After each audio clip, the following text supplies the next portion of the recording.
Terima kasih saya sudah diundang ke Wihara Budaya Nadama Mulia ini, bisa bertemu dengan Bapak Ibu semua pada malam hari ini.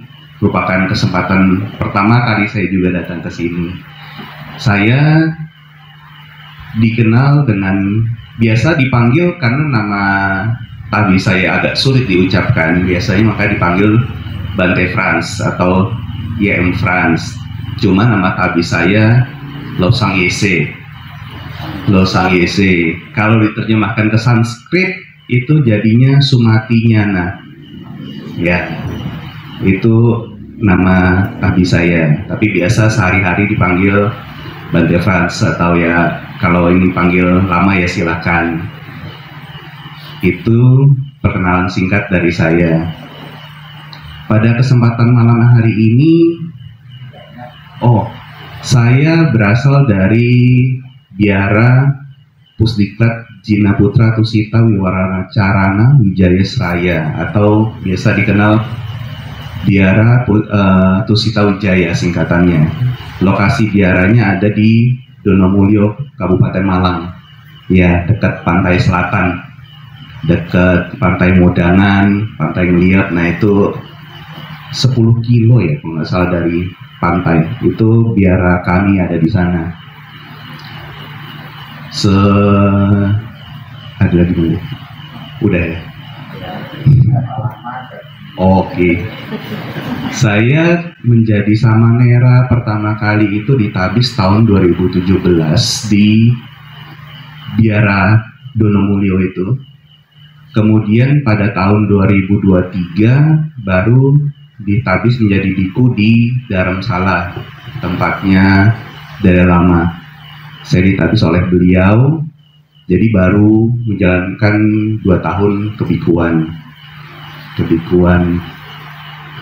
Ya, sepanjang ini semoga bertahan terus sampai akhir hayat kebikuannya.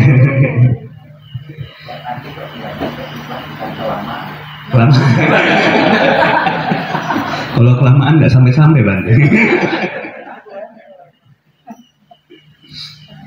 Itu demikian. Itu singkat perkenalan dari saya. Dan pertama-tama saya turut bermudita atas kehadiran Bapak Ibu. Sudah setelah seharian bekerja masih menyempatkan untuk mendengarkan, bukan ceramah dharma lah, saya hanya berbagi apa yang saya sedikit ketahui. Tidak perlu juga serta-merta menganggap saya guru dan sebagainya. Kita seperti karyana mitra ya, sahabat dharma, saling berbagi. Pada kesempatan malam ini saya mencoba membagikan fondasi yang paling dasar dari harusnya kita miliki sebagai umat Buddha, yaitu bagaimana cara kita untuk mendengarkan dharma. Kelihatan sepele, tapi ini adalah materi yang sangat penting. Mendengarkan dharma itu memiliki 3 poin. Yang pertama itu kita perlu tahu apa sih manfaat dari mendengarkan dharma itu sendiri. Yang kedua, bagaimana cara kita memberikan rasa bakti dan menghormati dharma dan guru dharma. Dan yang ketiga adalah bagaimana cara kita seharusnya bersikap ketika mendengarkan dharma. Yang pertama-tama, apa sih manfaat mendengarkan dharma? Dikatakan di sebuah sutra bahwa Daka warga dengan mendengarkan dharma, dengan mendengar dharma bisa kita pahami. Dengan mendengar, kejahatan bisa tidak kita lakukan. Dengan mendengar, hal-hal yang mengganggu yang tidak perlu kita lakukan bisa kita tinggalkan. Dengan mendengar, nirwana bisa kita capai. Jadi semua hal tersebut dimulai dari mendengar. Bahkan kalau kita merujuk Tripitaka, semua suta-suta itu ditulis ulang oleh murid-murid Sang Buddha dengan awalan pertama kali, demikianlah yang telah kudengar. Jadi betapa pentingnya dari proses mendengar ajaran ini. Karena dengan seperti itu, ajaran bisa kita dengar, pahami, dan praktekkan. Nah,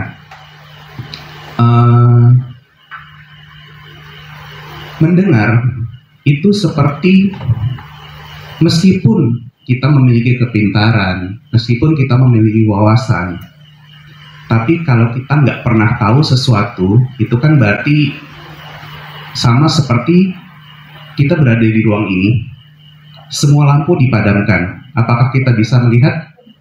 Tentu nggak bisa toh. Nah, mendengar itu seperti meskipun kita punya indera mata, kita bisa melihat, matanya sehat, bisa melihat semua, tapi kalau tak ada cahaya, semua tidak bisa dilihat. Oke, terima kasih. Nah, mendengar Dharma itu ibarat seperti cahaya yang membuka pengetahuan kita akan apa yang harus kita tinggalkan dan apa yang harus kita kumpulkan. Apa yang harus kita tinggalkan tentunya adalah segala hal yang tidak bajik menurut Buddha Dharma tentunya. Dan yang perlu kita kumpulkan adalah hal-hal yang bajik. Seperti dibilang di bait yang sudah sangat terkenal juga, mungkin ibu bapak juga sudah mendengar. Janganlah berbuat jahat, perbuatlah hal-hal bajik, sucikan hati dan pikiran. Itu adalah ajaran semua Buddha. Nah, dengan mendengar Dharma, kita bisa melakukan hal yang diinstruksikan oleh Buddha itu sendiri. Itu adalah manfaat dari mendengar. Kemudian, kita sebagai umat Buddha juga percaya akan kehidupan lampau dan kelahiran yang akan datang. Mungkin Bante-Bante juga sudah menjelaskan. Pada kehidupan ini, kita memiliki hal-hal materi yang kita punya. Namun, apakah materi itu bisa dibawa di kehidupan mendatang? Tentu tidak bisa kan? Semua ditinggal. Tapi, pada sebuah bilang kan, bukan berarti kita nggak butuh materi untuk menunjang kehidupan. Kita butuh, tapi itu semua nggak bisa dibawa ke kehidupan yang akan datang. Apa sih yang bisa dibawa? Ada hal yang bisa dibawa oleh kita di kehidupan yang akan datang, yaitu adalah pemahaman dan praktik kita dari mempraktikkan Dharma sehari-hari. Jadi dengan mendengar itu adalah hal yang nggak bisa dicuri oleh pencuri. Barang-barang kita bisa dicuri. Tapi apa yang telah kita dengar, apa yang telah kita pahami itu tidak bisa dicuri oleh pencuri. Dan juga bahkan oleh kematian. Kematian tidak bisa mencuri hal tersebut dari kita. Kenapa? Karena ketika kita telah mendengar, ketika kita telah memahami, itu terekam di arus kesadaran batin kita yang terus jalan ke kehidupan yang akan datang. Makanya mungkin kalau Bapak Ibu pernah melihat di medsos atau di mana, Instagram, TikTok, kadang ada anak yang tiba-tiba kok nggak mau makan daging, kok ada yang begitu kasihan. Itu muncul dari mana? Nggak mungkin. Sebagai umat Buddha kita percaya tidak mungkin suatu hasil tanpa ada sebab toh. Nah, itu pasti dibawa dari kehidupan lampau beliau si anak, sehingga pada kehidupan ini dia masih kecil pun sudah timbul rasa welas asih. Jadi inilah kenapa kita penting berpraktik Dharma dan dimulai dari mendengar Dharma. Itu adalah manfaat yang dari mendengar Dharma. Kemudian, bagaimana kita masuk poin yang kedua, bagaimana kita menghargai Dharma dan Guru Dharma. Saya merasa umat-umat di sini semua sudah melakukannya. Bagaimana Dharma dihargai dan Guru Dharma dihargai. Yang pertama itu ada alasannya kenapa ketika Bhikkhu Sangha datang, semua umat berdiri untuk menyambut. Kemudian di beberapa tempat ada yang Bhikkhu Sangha duduk di lebih tinggi dan umat lebih rendah, kemudian bernamaskara. Itu maksudnya apa? Ada tujuannya. Tujuannya adalah kita sebagai pendengar itu merasa butuh Dharma apa yang disampaikan oleh para Bhikkhu Sangha. Saya di sini bukan berarti saya minta dihormati, tapi di biara kami saya statusnya itu adalah juga sebagai murid. Jadi ada guru bhikkhu senior yang mengajar, kami pun melakukan hal yang sama. Jadi memberikan pelayanan kepada beliau, memberikan penghormatan karena kita merasa kita yang butuh. Kita butuh Dharma itu untuk mengobati diri kita. Mengobati apa? Emang kenapa sih? Emang kita sakit? Nanti kita bahas di poin yang ketiga. Nah, terus poin penting selanjutnya adalah kita perlu mendengar pada, nah seperti ini juga umat sudah melakukan dengan baik. Melayani yang memberikan Dharma, menyuguhkan minuman, ini adalah praktik-praktik yang menandakan ketulusan dari umat bahwa kita memang membutuhkan Dharma itu. Jadi dengan bernamaskara, kita dengan kerendahan hati, oh guru, mohon ajarkanlah saya supaya saya bisa terbebas dari penderitaan. Itu tujuannya, maksudnya kenapa ada tata cara seperti itu. Bahkan di zaman Sang Buddha dulu, seorang raja pun harus meletakkan mahkota dan segala atributnya ketika mau mendengarkan Dharma.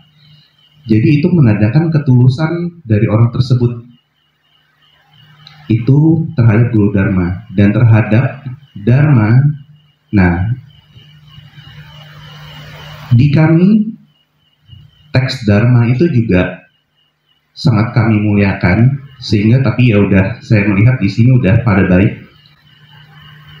Kita menghindari sebisa mungkin meletakkan teks Dharma itu langsung di lantai. Jadi ada alasnya terlebih dahulu. Ada alasnya, kenapa saya juga membawa ini juga untuk sebagai alas. Jadi apa yang Dharma itu tidak langsung menyentuh lantai karena memang ini kita melihat itu cuma sebuah buku, tapi buku itu mengandung makna Dharma, di mana dengan membacanya, dengan merenungkannya, batin kita itu akan menjadi semakin baik yang membawakan kebahagiaan bagi diri kita. Kenapa kami tidak melihat buku Dharma hanya sebagai sebuah buku, jadi lebih dari itu. Itu yang bagaimana kita menghormati Dharma dan Guru Dharma. Selanjutnya,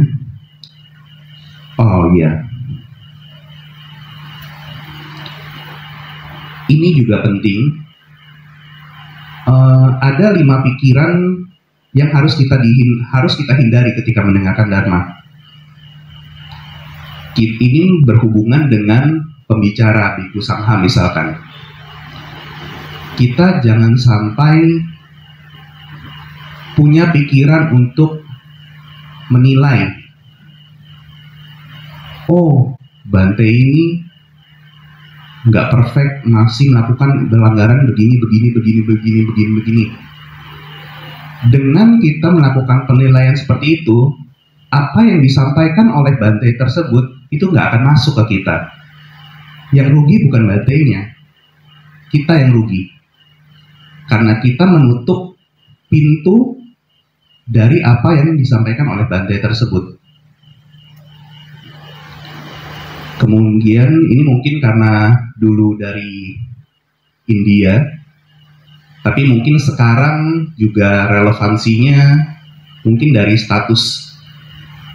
Misalkan Samanera yang memberikan uraian dharma, dia cuma masih Samanera. Kalau ini kan mungkin terkait kasta, status sosial. Mungkin kalau zaman sekarang lebih relevan, masih Samanera, nggak mau dengerin dharmanya. Itu juga jangan sampai seperti itu, karena sama ruginya itu di kita. Dengan kita memiliki pemikiran-pemikiran seperti itu, kita nggak mau mendengarkan apa yang disampaikan. Terus juga misalnya menilai dari segi fisik, bantenya nggak menarik dilihat, atau cuma mau mendengar bante yang ganteng saja yang berbicara atau yang lucu. Nah itu kan laku biasanya kalau bantenya suka lucu gitu. Ini bantenya nggak lucu, nggak asik ceramah dharmanya. Nah itu juga jangan sampai demikian, kembali yang rugi kita. Dan satu hal lagi, jangan juga memiliki sikap angkuh. Artinya apa? Kita merasa, saya sudah pernah mendengar ini, terus menilai bantenya bener nggak ya ngutipnya, bantenya masa sih ingin mencari kesalahan dari apa yang disampaikan. Itu juga nggak baik, yang rugi kita. Kenapa? Karena ketika kita melakukan hal-hal tersebut, bukan hanya tadi kita menutup pintu dharma yang masuk ke kita, tapi kita juga membuat hal yang tidak baik. Tidak baik untuk tidak baik untuk proses perjalanan kita ke depannya. Itu yang harus kita bangkitkan tadi. Yang bangkitkan adalah kita melayani, menghormati bagaimana dharma, dan meninggalkan hal-hal tersebut, yang 5 hal tersebut yang perlu kita tinggalkan ketika mendengarkan dharma. Nah, kemudian bagaimana sih sikap seharusnya kita mendengarkan dharma? Ada 2 hal di sini. Kita harus meninggalkan cacat dari 3 wadah dan mengembangkan 6 sikap. Apa cacat dari 3 wadah itu? Wadah yang pertama itu adalah wadah yang terbalik. Ketika wadah mangkok terbalik, apakah kita bisa menemukan sesuatu ke dalam mangkok tersebut, Bapak Ibu? Tentu nggak bisa toh. Jadi, apa maksudnya? Bapak Ibu hadir, tubuhnya hadir di tempat ini, tapi pikirannya di mana-mana. Pikirin apa? Pikiran kerjaan, pikiran anak, belum ini, belum itu. Nah, itu ibarat sebagai sebuah wadah atau mangkok yang terbalik. Jadi, ketika pikiran kita kemana-mana, apa yang disampaikan oleh pembabar dharma tentunya nggak bisa masuk toh. Kembali yang rugi juga kita sendiri. Kita udah datang ke tempat ini, ibarat kata sudah menyita waktu kita, tapi nggak dapat apa-apa. Itu yang dimaksud oleh mangkuk yang terbalik. Jadi ketika mendengarkan dharma atau ketika datang ke wihara mau mendengarkan dharma, kita kesampingkan dulu pikiran-pikiran yang mengganggu. Tentunya kita bukan makhluk suci semuanya, pasti akan muncul dong. Tiba-tiba lagi tenang dengerin, tiba-tiba kepikiran ada kerjaan apa gitu kan. Sadari itu, kesampingkan dulu, lanjut kembali mendengar. Itu yang cacat wadah yang pertama. Cacat wadah yang kedua itu adalah wadah yang kotor. Wadah yang kotor itu apa? Wadah yang kotor itu adalah ya wadah yang kotor, misalnya berdebu. Ketika kita tuangkan air ke mangkok yang kotor, apakah mangkok tersebut airnya layak kita konsumsi? Tentu tidak. Itu juga seperti ketika kita mendengarkan dharma, kita datang dengan niat yang salah. Apa maksudnya niat yang salah? Seharusnya dharma itu kita dengar untuk memperbaiki kondisi batin kita agar kita mencapai kebahagiaan yang sejati. Tapi ini juga berlaku untuk di hal-hal yang kelihatannya baik tapi sebenarnya belum tentu baik. Maksudnya apa? Cacat wadah kotor itu adalah niat yang salah ketika melakukan kebajikan. Tidak hanya mendengarkan dharma, tapi pada kasusnya hari ini adalah kita mendengarkan dharma. Maksudnya apa? Ada orang yang mendengarkan dharma, niatnya itu hanya untuk kepentingan dirinya sendiri. Maksudnya apa? Oh, saya mau dengerin dharma sebanyak mungkin. Bagus mendengarkan dharma. Tapi nanti supaya saya bisa pamer pengetahuan dharma saya lebih luas. Nanti saya bisa pamer atau saya bisa ngajarin orang dharma biar orang itu nurut sama saya. Kelihatan saya itu paling pinter, paling bijaksana. Itu adalah niat yang salah. Itu sebagai wadah yang kotor. Begitu juga dengan kebajikan-kebajikan yang lain. Seperti contoh dana. Berdana baik, aksinya baik. Tapi kalau niatnya tidak baik, hanya untuk menunjukkan, oh saya bisa berdana, saya ingin menunjukkan ke orang kalau saya mampu, itu hasilnya nggak baik. Jadi itu penting kenapa di dalam Buddha Dharma, niat itu sangat menentukan, bukan hanya aksinya. Nanti jika ada kesempatan belajar hukum karma, akan jelas bagaimana suatu karma yang lengkap itu benar-benar full karma lengkap baik dan karma lengkap baik tidak baik. Karena ada karma yang baik tak lengkap, yang karma jahat juga tak lengkap. Itu ada. Jadi kita kembali ke topik bahwa niat yang salah ketika mendengarkan dharma hasilnya adalah seperti mangkuk yang kotor tadi. Dharmanya nggak berguna. Dia hanya dengan niat yang salah mendengarkan dharma. Cacat mangkuk yang ketiga adalah wadah yang bocor. Wadahnya bersih, terbuka, tapi bocor. Apakah hal yang bisa kita isikan ke mangkuk tersebut bisa bertahan? Tentu juga tidak bertahan. Nah, di sini artinya apa? Kalau tidak memungkiri, ingatan kita itu kurang. Kadang kita suka lupa. Jadi maksudnya adalah ketika kita mendengarkan dharma sebagai wadah yang bocor itu adalah ketika kita udah mendengarkan dharma, selangkah dari sini apa yang kita dengar hilang. Jadi alangkah baiknya ketika mendengarkan dharma, kita coba merenung berulang-ulang. Atau misalkan bantainya ceramah dharma tentang apa gitu, misalkan tentang suka apa. Itu ketika kita pulang, coba diingat-ingat kembali atau mencari sukanya kalau bisa untuk direnungkan kembali sehari-hari biar apa yang disampaikan itu tidak hilang.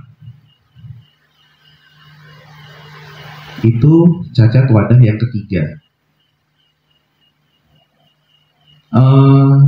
Kemudian kita juga perlu mengembangkan itu yang perlu kita tinggalkan. Kita tidak boleh mendengarkan dharma seperti itu. Tapi ada 6 sikap yang harus kita kembangkan. Sikap yang pertama itu adalah sikap menganggap kita itu sebagai orang yang sakit. Kalau misalnya Bapak Ibu semua sakit toh, sakit fisik, sakit kaki atau apa, pasti nyari dokter toh, pengen nyari dokter, butuh dokter itu. Nah, sama juga ketika kita mendengarkan Dharma, seharusnya kita bersikap seperti orang yang sakit itu, benar-benar mencari Dharma itu kayak orang sakit. Tapi pertanyaannya, apakah kita merasakan sakit, Bapak Ibu? Kadang kita nggak merasa toh. Orang saya sehat kok Bante, bisa duduk di sini, saya nggak sakit apa-apa. Saya fisik nggak sakit, mental juga saya ya nggak dibilang depresi kok, nggak dibilang bipolar ya, nggak dibilang skizofrenia. Saya sehat-sehat aja. Nah ini kan mental saya juga sehat, Bante. Enggak. Buddha Dharma, Buddhism itu membahas batin jauh lebih halus dari sekedar sakit mental yang kelihatan di luar. Sebenarnya Bapak Ibu, saya dan kita semua di sini masih memiliki penyakit mental itu, penyakit batin. Apa itu? Ada yang bisa jawab? Ada 3 penyakit mental. Betul sekali. Loba, dosa, dan moha. Kerakusan, kebencian, dan ketidaktahuan. Kita masih punya itu, itulah yang mengikat kita di samsara. Terus kita merasa menderita, ya kita merasa menderita, kita merasa ini, itu karena 3 hal ini. Jadi sebenarnya meskipun kondisi kita kelihatan oke-oke aja, tapi kalau kita merenungkan lebih jauh, kita itu masih punya 3 racun ini di dalam diri kita yang belum kita buang. Jadi seharusnya ketika kita mendengarkan Dharma, kita tahu kalau kita masih punya 3 racun ini yang harus kita hilangkan. Jadi ini yang disebut sebagai mendengarkan Dharma seperti orang sakit yang mencari dokter. Nah, dan sikap yang kedua adalah melihat Dharma itu sebagai obat. Kalau Bapak Ibu sakit, perlu minum obat toh? Perlu minum obat. Nah, sakit 3 racun ini, obatnya itu adalah Dharma. Dharma ini yang akan bisa mengobati kita. Jadi kenapa kita butuh Dharma? Untuk mengobati loba, dosa, dan moha. Sikap yang ketiga adalah guru yang mengajar, Buddha dan para perwakilannya yang ada, para bhikkhu sangha, itu kita anggap sebagai dokter. Dokter itu kan mampu menganalisa dengan baik apa yang terjadi pada diri kita. Nah, ini juga seharusnya kita memperlakukan guru Dharma itu juga sebagai dokter yang mengetahui tepat apa yang menjadi penyebab akar dari masalah kehidupan kita sehari-hari. Sebenarnya kalau mau ditelusuri lebih jauh, mungkin sekarang saat kita mendengar ini, loba, dosa, moha itu nggak muncul, karena klesa itu memang dia muncul di saat yang dia pintar menyerangnya. Tapi ketika kita saat itu muncul, kita tahu dan kita menderita. Contoh,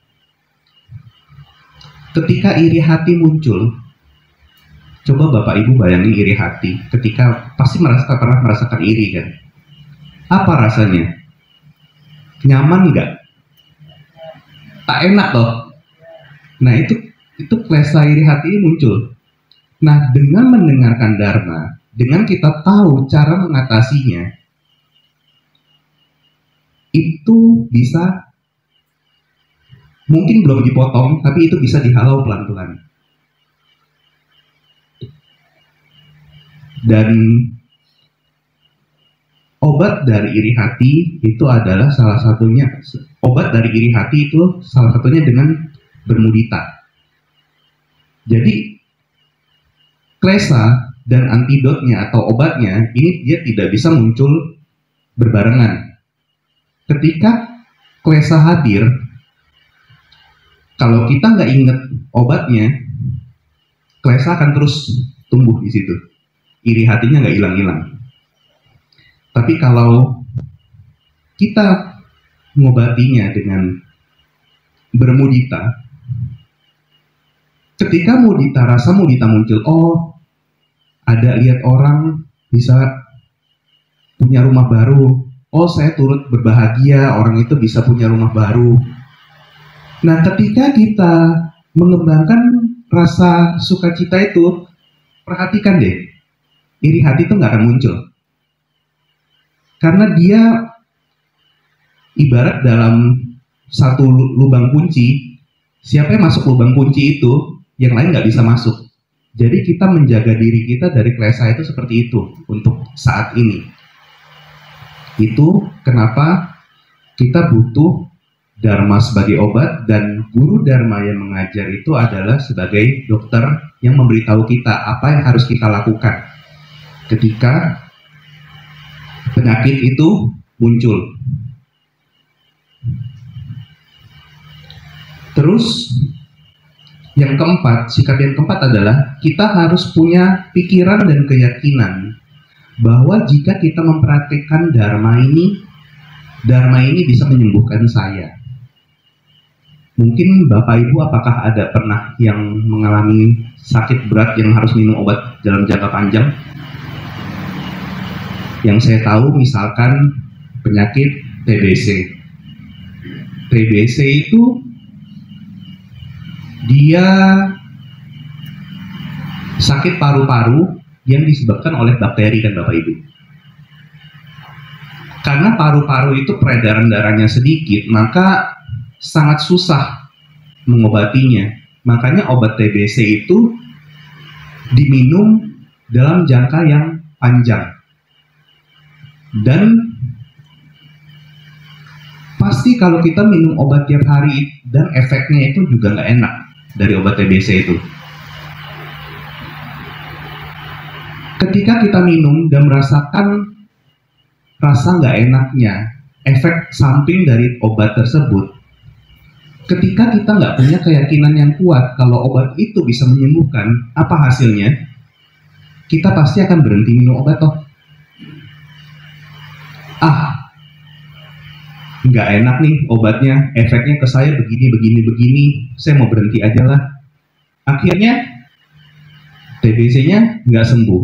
Ketika obat TBC itu putus, dia harus ulang lagi dari awal. Benar? Nah, itu karena hanya kita nggak punya keyakinan bahwa obat tersebut bisa menyembuhkan. Itu sakit fisik. Gimana kalau sakit loba dosa moha tadi? Kita sebagai umat Buddha harus memiliki keyakinan seperti itu, bahwa Dharma yang diajarkan oleh Sang Buddha itu benar-benar bisa memotong 3 racun mental itu, loba, dosa, dan moha. Nggak akan instan. Nggak mungkin kita belajar Dharma 1 hari, 2 hari, besok pencerahan. Semua berproses. Prosesnya bisa panjang, bisa pendek, tergantung masing-masing orang berproses. Makanya kalau kita mendengarkan perjalanan hidup Buddha, mengumpulkan parami, itu kan prosesnya panjang toh. Prosesnya panjang, nggak sebentar. Tapi Buddha sudah membuktikan dengan apa yang beliau jalani, itu berhasil membawa ke pencerahan yang lengkap dan sempurna. Meskipun jalannya panjang. Jadi seperti itulah sikap yang harus kita kembangkan ketika kita mendengarkan Dharma. Memiliki keyakinan bahwa apa yang kita Buddha ajarkan itu benar-benar bisa membawa kita memotong 3 racun yang ada di diri kita. Sikap yang kelima adalah menganggap Tathagata sebagai suci. Maksudnya apa? Para Buddha telah berhasil memotong 3 racun batin dan juga berhasil mengajarkan Dharma kepada kita semua. Kita mungkin tidak hidup di zaman Buddha, tapi kita masih bisa menerima ajaran-ajaran beliau dari para sangha. Jadi dengan ini, sangha, para biku yang membawakan Dharma itu sebagai perwakilan dari Buddha dalam mengajarkan Dharma. Jadi hal itu penting. Dan yang terakhir yang gak kalah penting adalah ketika kita mendengarkan Dharma, kita limpahkanlah kebajikan supaya Dharma ini terus bertahan untuk dalam jangka waktu yang lama. Karena kita merasakan manfaatnya.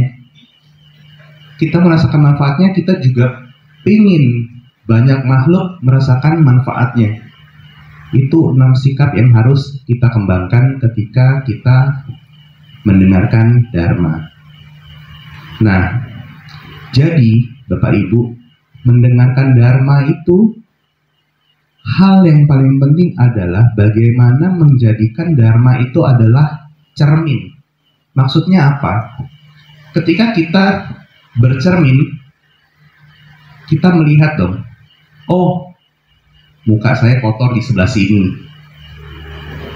Dengan bercermin kita bisa tahu muka kita mana yang kotor dan bisa kita bersihkan.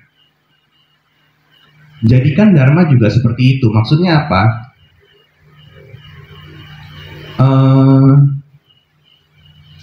Kita mendengarkan Dharma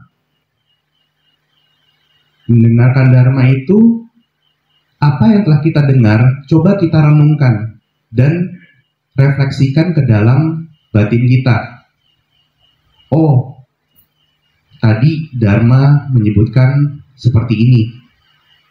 Misalnya cara mengatasi iri hati begini, cara mengatasi kekikiran seperti ini. Oh, saya masih ada nih rasa kikir. Oh, caranya seperti ini ya. Nah, kita menggunakan Dharma sebagai cermin itu adalah maksudnya kita merefleksikan. Oh iya, Dharma bilang gini loh cara mengatasi kekikiran misalkan. Lakukan dengan seperti itu. Perlahan-lahan nanti dia akan, kita tahu bagian mana yang kita masih kurang dan di situ yang bisa kita beresin perlahan-lahan dengan mendengarkan Dharma itu. Jadi kita sebagai umat Buddha, jadikan Dharma itu tadi sebagai cermin, maksudnya juga adalah kita umat yang harus menyesuaikan diri dengan Dharma. Maksudnya apa? Orang sekarang yang mungkin kehidupan zaman berubah dan sebagaimana adanya kemajuan teknologi, kemodernan, kadang sering ditemukan kita pilih-pilih Dharma. Kita hanya mau mendengar apa yang cocok dengan kita saja. Tapi yang nggak cocok kita nggak mau dengar. Itu nggak seperti, jadi Dharma itu nggak seperti cermin, cuma kita pilih-pilih. Harusnya kita yang menyesuaikan diri dengan Dharma, bukan Dharma menyesuaikan diri dengan kita. Jangan sampai kebalik. Itu poin dari bagaimana seharusnya kita mendengarkan Dharma. Sebelum nanti Bapak Ibu diberi kesempatan untuk bertanya, ini sedikit uraian yang bisa saya sampaikan, dan saya akan tutup uraian ini dengan kata-kata dari Buddha, bahwa Buddha tidak bisa mencuci kesalahan kita dengan air. Buddha juga tidak bisa memindahkan penderitaan kita dengan tangan beliau. Buddha juga tidak bisa mentransfer, beliau kan sudah pencerahan, realisasi beliau juga tidak bisa ditransfer kepada kita. Salah satu yang bisa Buddha lakukan adalah mengajarkan kita Dharma. Itulah kenapa kita perlu penting menjaga sikap yang baik dan benar ketika mendengarkan Dharma. Setelah kita mendengarkan Dharma, tadi Buddha nggak bisa nyuci dosa kita, Buddha nggak bisa cabut penderitaan kita, Buddha juga nggak bisa transfer realisasi beliau kepada kita. Nih dikasih ke kita, tiba-tiba kita pencerahan, ting gitu. Nggak gitu cara kerjanya. Buddha hanya bisa mengajarkan Dharma, dan Dharma yang kita dengar itu yang bergantung dari kita memperhatikannya supaya kita juga bisa mencapai pencerahan yang lengkap dan sempurna seperti beliau. Itulah kenapa penting dengan cara mendengarkan Dharma yang baik ini, kita bisa mencapai apa yang seperti yang beliau telah capai. Demikian yang bisa saya bagikan hari ini. Terima kasih Bapak Ibu. Terima kasih kepada beliau, karena saya tidak hafal namanya, ya beliau begitu saja. Panjang juga lihatnya namanya. Atas sorean pembabaran Dharma pada kesempatan malam hari ini, beliau juga memberi kesempatan Bapak Ibu sekalian yang sudah mendengarkan tadi, mungkin ada hal yang perlu ditanyakan lebih lanjut, atau mungkin ada hal yang lain, pokoknya diisi bagian pertanyaan itu. Jangan sampai tidak ada yang isi, tidak ada yang tanya, padahal kan udah bingung semua kan. Ya justru dari kebingungan itu kita ada nafsu untuk tanya, untuk memperdalam ya. Silakan monggo Bapak Ibu, satu pertanyaan kalau dikasih hadiah gitu. Apapun ya yang mau ditanyakan bisa ditanyakan, tapi ya kalau yang bisa saya jawab, saya jawab. Nggak harus tentang terkait materi hari ini. Untuk tambahan ya, ini tinggal di biara ya.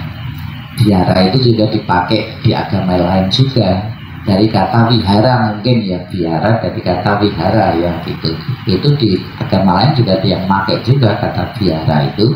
Lu tinggal di Malang, tanahnya itu cuma 22 hektar ya. Masih luas perhutannya ya. Ya tentunya buah biara mempunyai tanah seluas itu tidak gampang juga, kalau bukan karma baik itu juga nggak mungkin ya. Nah, untuk ke depan ya, saya jadi sekwil di Jawa Timur itu kurang lebih sudah hampir 10 tahun. Nah nanti yang akan melanjutkan ya beliau-beliau ini ya, lebih energi, terus mungkin lebih dekat yang Malang sini ya mungkin ya, ya gitu. Saya tak pensiun nanti. Ya monggo Bapak Ibu, tapi mawon ada yang pertanyaan yang dijelaskan tentang Dhamma tadi. Ya pura-pura tanya ya. Oke, nanti pertanyaannya yang baik. Terima kasih. Sudah banyak disampaikan pada malam hari ini. Tentunya kalau saya tanyakan, pertanyaan juga panjang sekali. Namun saya tidak akan tanya tentang materi, tapi saya menanyakan proses. Sebelum beliau jadi bante, jadi biku, prosesnya seperti apa? Terima kasih. Prosesnya itu Ini saya cerita dari pertama kali ketemu guru saya itu tahun 2005. Itu saya masih 2006 lah. Saya masih kuliah. Ketika itu beliau mengajarkan dharma yang membuat saya tertarik. Kenapa tertarik? Karena pada saat itu saya jarang bertemu guru yang mengajarkan dharma secara sistematis. Jadi saya guru saya Su Badaruci, beliau kerap mengajar dulu di kampus-kampus, juga di kampus saya. Dari ajaran-ajaran beliau itu saya menjadi makin lama makin dekat, dan dari beliau saya juga bertemu guru utamanya beliau, Guru Dapo Lama Rinpoche. Guru Dapo Lama Rinpoche ini dikenali oleh Dalai Lama ke-13 sebagai kelahiran kembali dari Guru Swarnadwipa dan Makirti, yang Guru Sriwijaya. Jadi dari beliau, dari Su Badaruci dan dari Guru Kyabje Dapo Lama Rinpoche, saya sedikit-sedikit belajar dharma. Apa yang saya uraikan di sini adalah juga bagian dari hal tersebut, yaitu dari kitab yang disebut Pembebasan di Tangan Kita. Dan cara mendengarkan dharma yang saya bagikan hari ini adalah topik yang paling awal dan paling, karena fondasi itu harus dibangun dengan benar toh. Kalau fondasinya itu nggak benar, kita bangun bangunan bagus-bagus, fondasinya nggak kuat, ambruk juga lama-lama. Nah, jadi setelah dari situ saya belajar sampai muncul ketertarikan itu. Tadinya di 2012 muncul ada rencana Pak Baja dari Su Badaruci. Sebenarnya bukanya itu untuk panitia. Cuma saya merasa waktu itu pengen ikut Pak Baja gitu kan. Ketika ikut Pak Baja, ketika saya menyatakan daftar ke senior saya nanti yang besok mungkin isi materinya, Bante Henry, saya kabari, saya mau dong ikut Pak Baja. Terus beliau bilang, Pak Baja yang ini bukan untuk sementara loh katanya, ini buat selamanya. Saya waktu itu belum mau ya. Belum mau. Oh, kalau untuk selamanya belum dulu, saya bilang. Tapi sejak saat itu saya sudah ibarat kata target itu sudah dikunci ya, kalau di sniper itu dikunci oleh guru saya. Sejak saat itu sampai 2014 akhirnya guru saya langsung menghubungi saya, langsung nanya, mau nggak jadi anggota sangha. Terus saya pikir-pikir dulu. Ya silakan pikir-pikir. Tapi di waktu itu diburu-buru kan. Dia jangan lama-lama. Intinya beliau bilang saya tidak menerima jawaban tidak. Beliau bilang saya tidak beliau bilang saya tidak menerima jawaban tidak. Ya udah, pikir akhirnya saya pikir dengan setelah apa yang saya tentang ini yang tadi kenapa saya tiba-tiba bisa memutuskan dengan cepat, karena tadi ketika saya memutuskan itu saya ingat teaching dari Guru Kyabje Dapo Lama Rinpoche. Ada satu hal yang sangat mengena di batin saya. Beliau ada satu kata bilang, ilmu di dunia ini mau dipelajari nggak ada habis-habisnya. Hidup kita itu sebentar, nggak akan sanggup menguasai semua ilmu yang ada di dunia ini.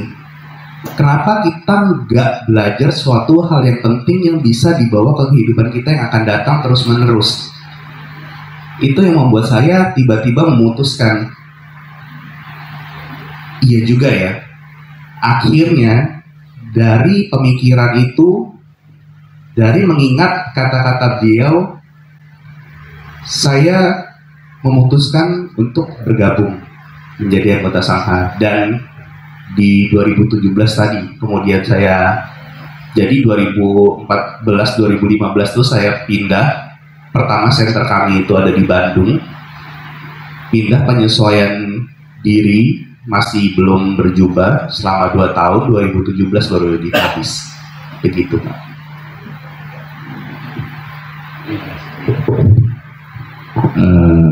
Ibu Bapak, tadi disampaikan oleh Yang Mulia bahwasanya dia berangkat setelah kuliah. Berarti beliau untuk menjadi seorang sangha sudah punya modal banyak tentang ilmu-ilmu yang didapat dari kuliah. Artinya beliau adalah seorang sarjana. Maka dengan demikian patut kiranya bahwasanya ilmu yang dikembangkan akan lebih bermanfaat bagi dirinya, juga bermanfaat bagi kita semua. Terima kasih. Ada yang tanya lagi? Mohon.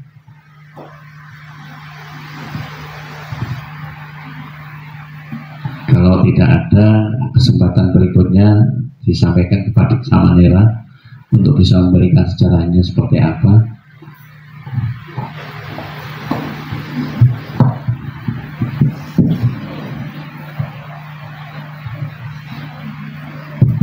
Baik, nama saya Kang Budaya, nama budaya.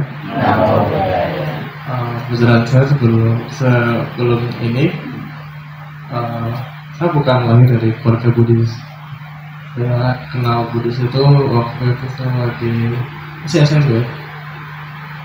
Depan rumah saya itu orang Prancis, dia pinjami buku saya tentang Sang Buddha dari sebelum Sang Buddha lahir sampai setelah Sang Buddha hari gimana. Waktu itu saya belum tahu apa itu Buddha, apa itu adalah Buddha. Saya waktu itu kan lingkungan saya kan kebanyakan Muslim ya. Jadi saya cuma tahu Kristen, Katolik, sama Islam. Saya pikir waktu itu fiksi. Nggak tahu itu ada. Saya juga waktu itu enggak yang rajin amat.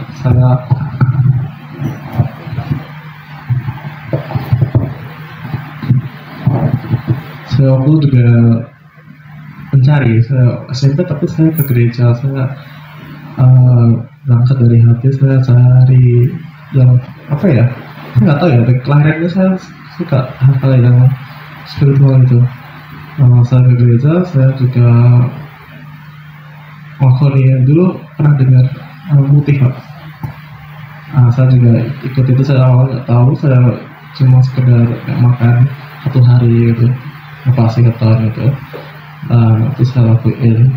Terus hal-hal lain, meditasi, saya cari di internet gimana cara meditasi, nggak ketemu. Waktu itu di internet zaman dulu Kaskus tahu ya, itu ditulis untuk membayangkan sosok yang maha semuanya gitu. Saya nggak cocok sehingga saya meditasi sendiri pakai cara saya sendiri. Saya pakai nafas, saya rasain apa yang saya rasain saat itu gitu. Ternyata di Buddhis itu ada namanya meditasi untuk mengamati nafas dan ternyata itu disebut bukan sekali ya, anapasati. Lalu singkatnya, saya COVID itu saya baru beraniin diri ke wihara, ada di Jogja, Wihara Buddha Praga. Saya benar-benar baru di sana, saya nggak tahu gimana cara masuknya. Itu wihara bentuknya kelenteng, ada banyak cincin di sana, ada banyak rupang dewa. Saya juga waktu itu bingung kadang kan agak kecampur-campur ya sama Tridharma. Tapi saya beruntung, saya sambut baik, ada yang perkenalkan saya nama Buddha Dhamma, saya dikasih parita, kasih banyak buku yang saya ingin baca sendiri. Waktu itu karena COVID tadi ya, sedangkan Jogja itu umatnya juga nggak banyak. Umat di Jogja budayanya itu disukai sama mahasiswa. Jadi selama COVID itu semuanya dirumahkan sehingga kuliah online, sehingga waktu itu nggak ada pengurus. Saya diminta jadi pengurus, padahal baru dua bulan kalau ada jadi pengurus. Itu tantangan juga buat saya. Saya waktu itu gantian puja. Saya dapat perintah itu, saya setiap hari latihan. Namo tassa bhagavato tidak salah gimana ya. Nah itu saya lakuin, lalu ya saya belajar dari situ. Periode berikutnya saya naik jadi bendahara, terus berikutnya lagi saya jadi pembina. Nah selesai dari pembina ini, saya ada jodoh. Saya sebenarnya waktu itu saya mau jadi sanghanya tuh 2 tahun setelah tahun ini ya, jadi ini 2025 mungkin 27. Tapi ada jodoh karma, saya bertemu yang mulia Bante Ulia Nadi Mahatera. Di situ saya diajak beliau untuk jadi sangha, untuk ikut beliau. Waktu itu saya juga nggak langsung jawabin, ya saya pikir dulu. Waktu pertemuan pertama juga saya tanya, kalau saya jadi sangha, saya baiknya di mazhab apa, Theravada, Mahayana, atau Parayana. Kebetulan karena budayana ada ketiganya kan. Kemudian Bante jawabnya, kamu cocoknya Mahayana. Ya memang saya sebelumnya memang mau ambil Mahayana 2 tahun lagi. Kebetulan jawabannya cocok, ya itu jadi bahan saya renungkan gitu. 1 bulan berikutnya saya jawab. Sebenarnya saya nggak tahu gimana saya harus jawab, karena sebelumnya saya belum pernah ketemu Bante. Lihat, saya nggak ada kontak, saya nggak tahu harus menghubungi siapa. Kebetulan saya dekat sama umat yang juga itu dekat sama Bante ya. Akhirnya saya ngobrol, oh ya udah saya ditemukan gitu. Iya, ada jalur lah untuk ke sana. Juni 2025 saya jadi samanera di Muara Jambi. Nah, itu pertama saya jadi samanera. Sampai hari ini totalnya 4 bulan saya ajar.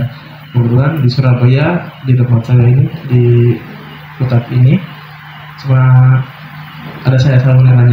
Jadi saya benar-benar harus dengan diri sendiri, melawan diri sendiri, mendisiplinkan diri sendiri. Saya atur jam, malam saya sembahyang sendiri, pagi saya bangun kalau bisa jam 5, awalnya saya masih jam 6, naik lagi sekarang udah jam setengah 5, jam 4 lah, untuk ini sembahyang untuk mencing dari yang itu. Nah, saya atur itu karena kan saya juga lagi kuliah juga sekarang. Jadi ketika siang itu saya nggak ada permintaan pelayanan, saya akan kerjain tugas-tugas saya. Tapi kalau memang ada pelayanan, ya saya pelayanan. Waktu saya berapa ya mungkin lebih ke malam, setelah Isya sampai pagi. Ya sampai sekarang saya masih belajar terus. Nah sebelumnya terima kasih juga saya sudah diberi kesempatan untuk bicara. Oh, saya diberi nama Surya Dharma. Terima kasih. Namo Buddhaya.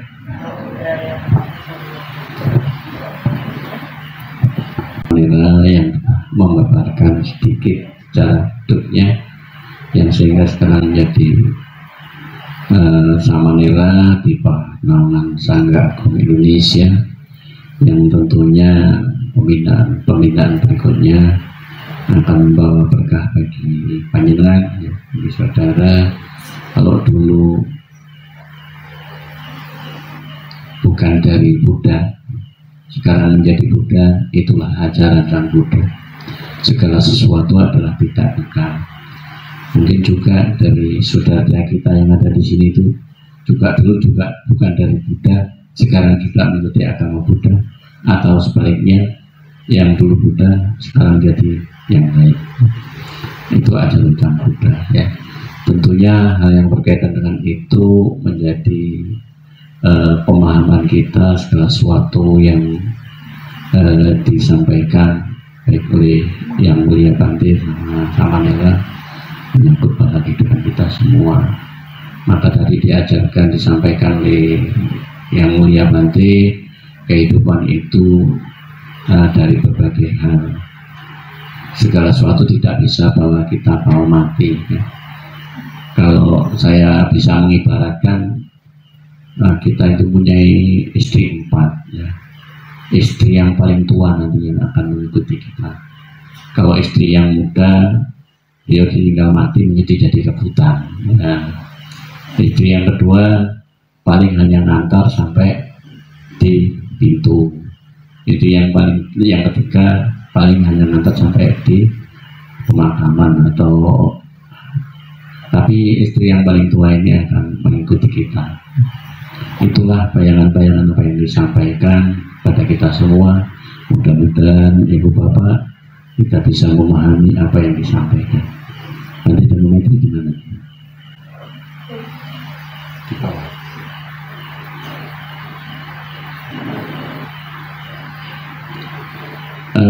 Selanjutnya gimana ini?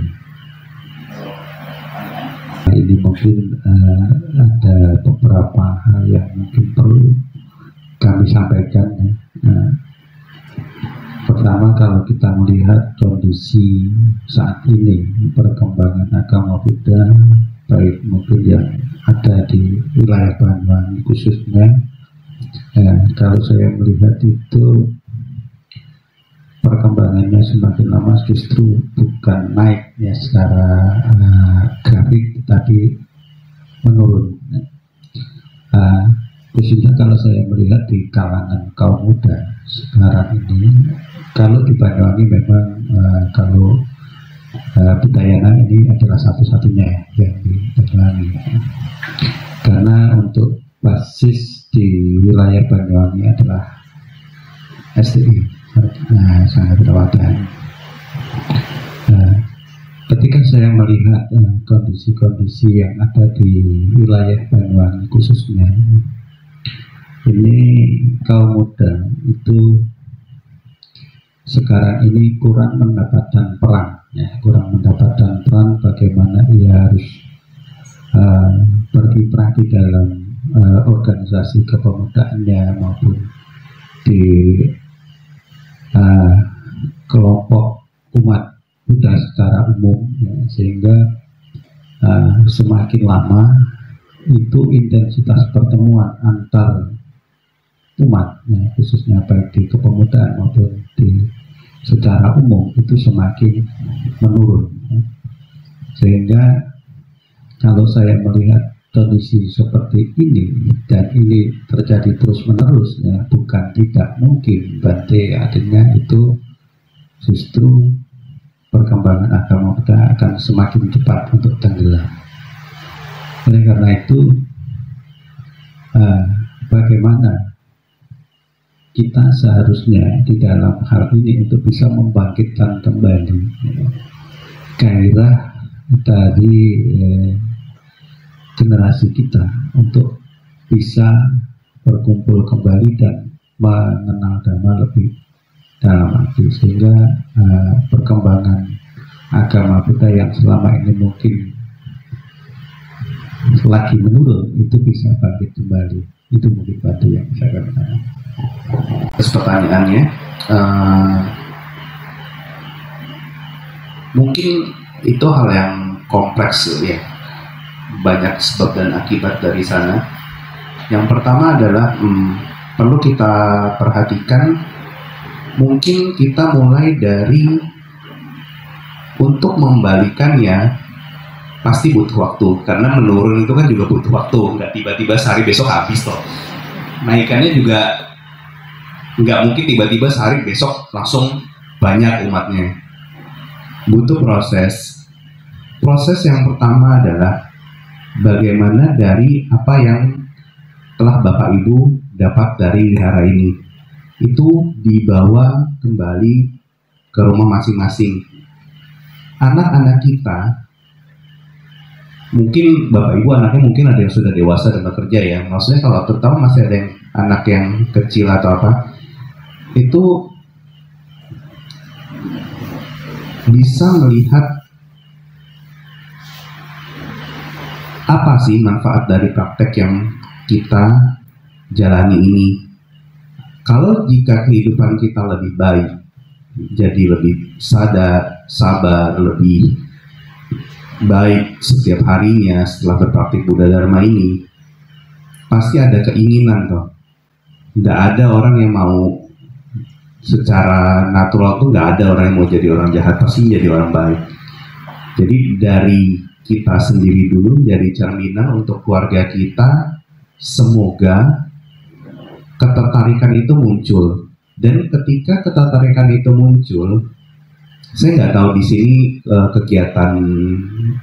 kegiatan wiharanya seperti apa. Ketika kegiatan itu muncul, nah ini memang penting, nggak hanya terjadi di Banyuwangi, di tempat-tempat lain itu banyak muda-mudi yang nggak merasa dilibatkan memang. Jadi jika memang ada bibit-bibit ketertarikan, terutama dari yang muda-muda, itu diwadahi, difasilitasi, berikan mereka peran. Ketika sama seperti kami di biara kami itu, bahkan mungkin kami lebih sulit ya, karena bukan umat tapi regenerasi anggota sangha. Kan kami juga terus membina anggota-anggota sangha, merekrut anggota-anggota sangha yang muda untuk tertarik. Generasi ini kan berubah. Generasi yang sekarang itu disebut Gen Z karena yang udah posisi matang, yang lebih bawahnya Gen Alpha. Nah, yang Gen Z ini kan sudah dari kecil sudah terpapar teknologi dan segala macam. Cara-cara kita, pendekatan kita tentu berbeda dengan generasi yang dulu. Nah, itu yang perlu kita mencoba pahami bagaimana generasi mereka. Jadi di kami pun untuk mencari anggota-anggota sangha yang muda, pendekatan kami pun pendekatannya berubah. Nggak seperti cara yang diterapkan guru saya ke generasi saya dulu. Guru saya menerapkannya dengan cara yang berubah. Jadi kalau saya sharing aja sedikit di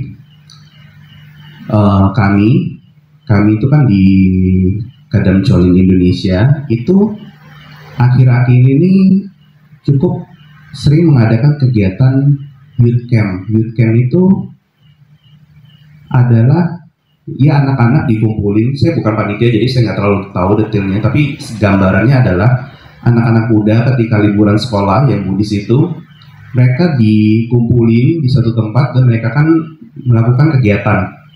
Kegiatan itu ada mainnya, tapi juga ada sesi dharmanya. Jadi anak muda itu tetap nggak kehilangan pegangan. Jadi dibina dari situ. Jadi memang kita dari kami pun itu juga kayak secara mulai menjemput bola. Jadi kita yang mencoba membuat kegiatan-kegiatan yang membuat mereka tertarik. Jadi youth camp itu kita juga ngadain dua ya. Ada youth camp yang untuk anak-anak kecil sekali, ada yang untuk anak-anak yang remaja. Nah itu acaranya berbeda, tapi ya sama. Intinya adalah mereka untuk menimbulkan minat kedekatan dulu. Jadi mereka setelah itu dari youth camp mereka mulai dilibatkan dengan kegiatan-kegiatan kami. Jadi sehingga tidak ada jarak antara generasi yang lebih senior seperti kita dengan generasi yang muda-muda. Jadi itu yang mungkin bisa dicontoh.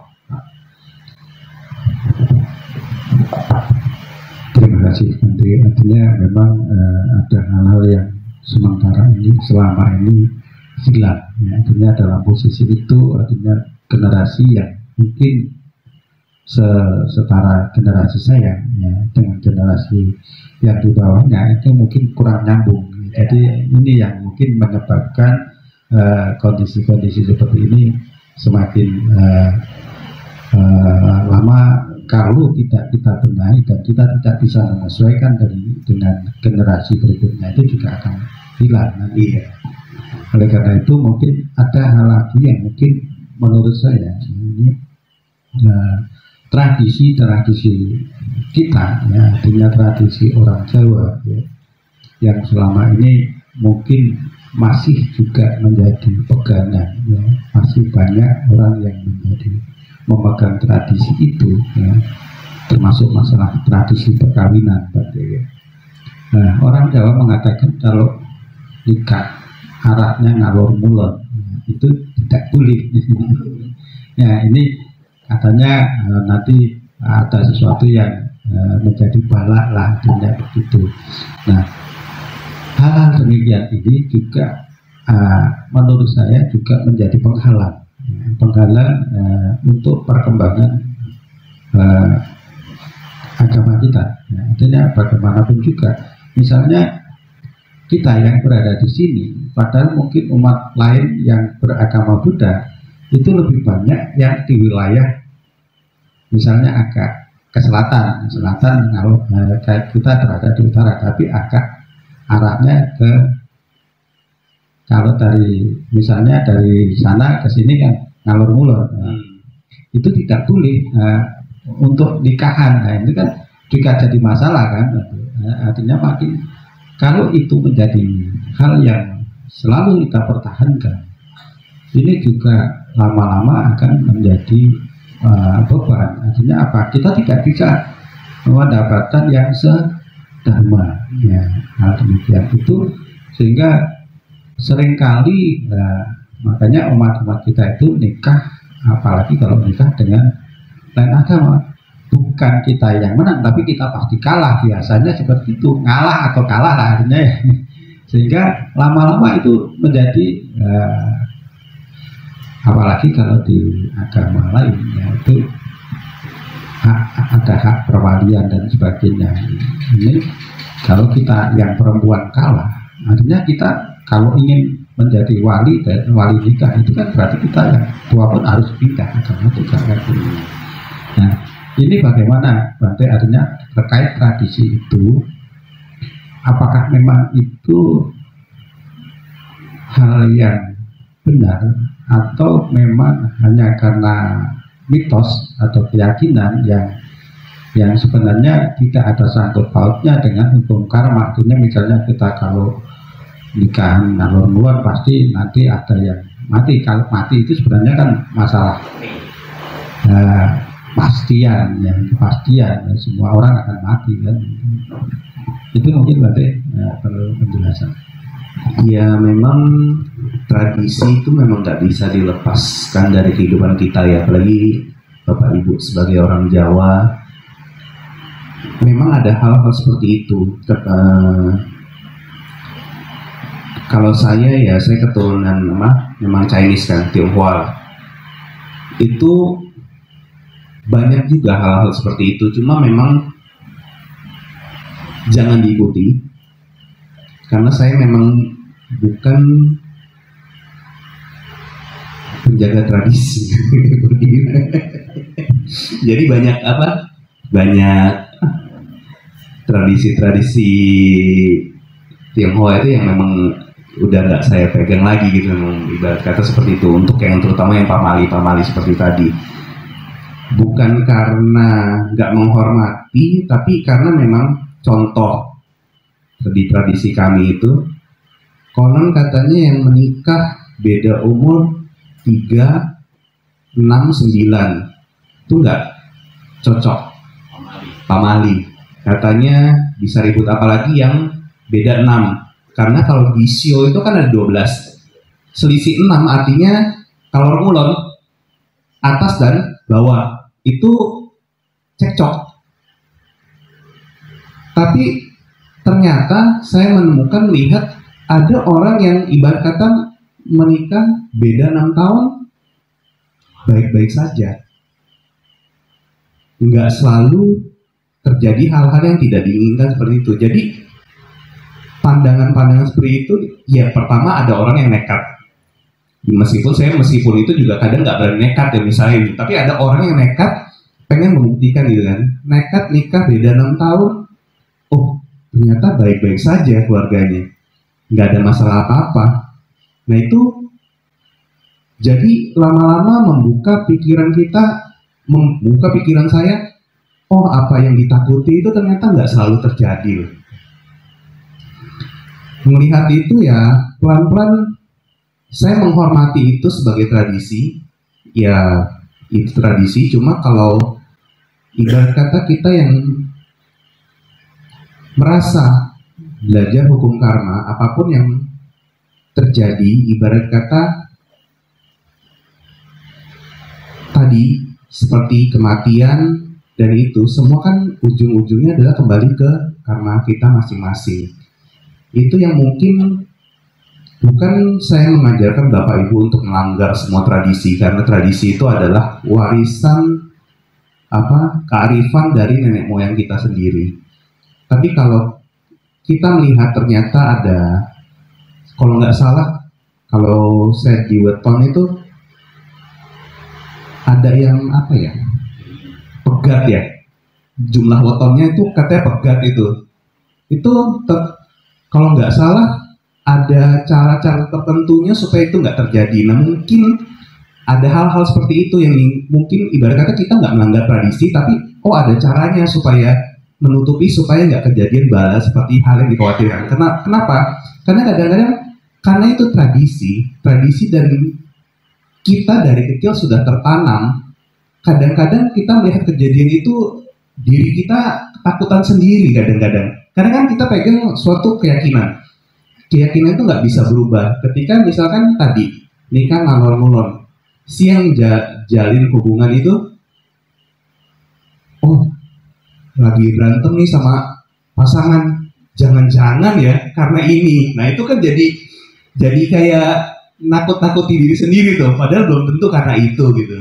Ya kalau misalnya ada caranya supaya nggak, tadi contoh yang tadi weton pegat itu, kalau misalnya ada cara menangkalnya ya dilakukan aja gitu, supaya kita juga tenang dan juga tapi tetap bisa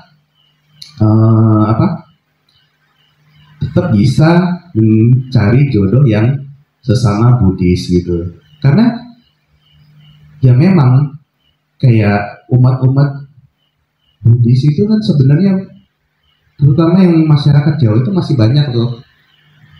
Di Jawa Tengah banyak, di ini banyak, mungkin yang Banyuwangi ada, terus di daerah dekat kami itu di Ngadas ya, itu juga ada masyarakat Buddhisnya, yang Buddhis yang masih ritual Jawen ya, itu masih ada.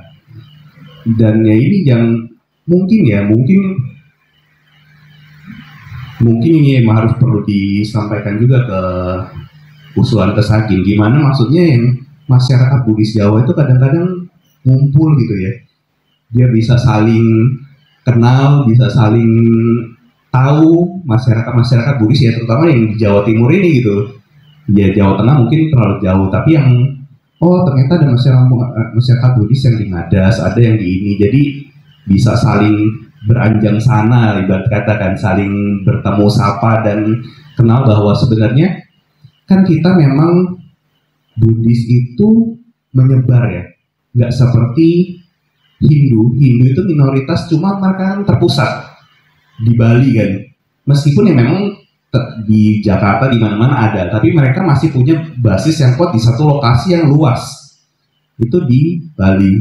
Tapi kalau Buddhis ini nyebar seceplok, tapi sebenarnya kalau seceplok dikumpulin tuh juga banyak sebetulnya. Nah itu mungkin yang bisa masukkan mungkin ke Bante Dhamma Maitri untuk sebagai sekwil, mungkin bisa melakukan acara atau kegiatan bersama sehingga saling bertemu antar Buddhis umat Buddha di Jawa Timur ini. Begitu. Itu Pak. Terima kasih Bante atas pencerahannya. Mudah-mudahan kedepannya adanya terkait dengan adat dan sebagainya, walaupun kita tidak harus menentangnya, tetapi ada suatu hal yang cara yang bisa kita gunakan untuk tetap berjalan. Yaitu memang kata di Jawa itu adat bisa diwiradati, artinya begitu, artinya bahwa ketika ini kondisi seperti ini harus ada salah satu yang mungkin ngalah ya, misalnya seperti anak dibuang lah, artinya dibuang nanti ditemu oleh pihak yang sebelahnya. Itu cara-cara yang mungkin bisa dilakukan. Tapi kadang-kadang kan kita itu namanya punya anak, sama-sama ingin memunculkan powernya masing-masing, itu mungkin jadi kendala. Nah, saya rasa mungkin itu cukup penting. Terima kasih. Nah, itu mau juga ya. Nah, tambahan tadi juga bahwa kalau Buddhis Buddha Dharma itu kan ketika dia berkembang ke suatu daerah, dia tidak menghapus sebenarnya budaya dari daerah itu. Kenapa disebutkan dengan Bante Dharma Maitri tadi? Kenapa jubah kami setelin berbeda? Ya mungkin zaman dulu, zaman Buddhis masih ada. Jubahnya zaman Sriwijaya nggak seperti ini. Beda-beda sesuai dari tempatnya. Yang terlihat di sini Theravada, Mahayana, dan saya Vajrayana ini juga bukan pakem. Maksudnya apa? Theravada Thailand, Theravada Myanmar, dan Theravada Sri Lanka sama-sama Theravada. Jubahnya beda semua warnanya. Jadi menyesuaikan ke tempat masing-masing. Mahayana Chinese Mahayana yang beliau pakai ada kemiripan dengan yang Mahayana Jepang dan Korea, jubahnya sedikit beda. Saya juga Vajrayana, yang Vajrayana ini nggak hanya, yang ini adalah jubah dari tradisi Tibet, merah seperti ini. Kenapa itu? Sebabnya kenapa kalau dilihat Tibet Vajrayana, ya sebenarnya kami Vajrayana itu dari Mahayana yang menentukan ke Vajrayana. Itu mirip dengan Myanmar justru, karena sebenarnya itu masih satu lokasi di daerah Himalaya. Konon katanya karena tanah, kan Buddha bilang identitas itu, identitas umat Buddha itu gimana sih pakaiannya? Buddha cuma bilang ambil kain kafan yang untuk membungkus mayat itu, kamu celup dengan getah pohon yang ada di tempat sekitarmu. Nah, Myanmar dan Tibet itu kan masih daerah-daerah Himalaya. Makanya jubah kami meskipun beda, yang Myanmar itu tetap seperti Theravada Thailand yang digulung jubahnya, tapi dengan kami warnanya serupa, sama-sama merah marun, karena yang mungkin masih setempat seperti itu. Nah, ada lagi Vajrayana yang menetap di Mongolia, itu juga banyak yang Vajrayana, guru-gurunya juga dari Tibet yang sekarang di India. Jubahnya itu lebih mirip Chinese Mahayana, berlengan, bahkan lebih tebal kalau mungkin di sana dingin. Jadi seperti itu. Jadi yang satu hal yang pasti adalah Buddha Dharma itu tidak bertentangan dengan adat budaya setempat, tidak menentang itu. Cuma memang keyakinan kita adalah pada Buddha adalah keyakinan dasar kita adalah Nisarana dan hukum karma itu, perlindungan kita dan hukum sebab akibat. Itu yang mungkin menjadi hal yang paling dasar yang perlu kita pegang hidup.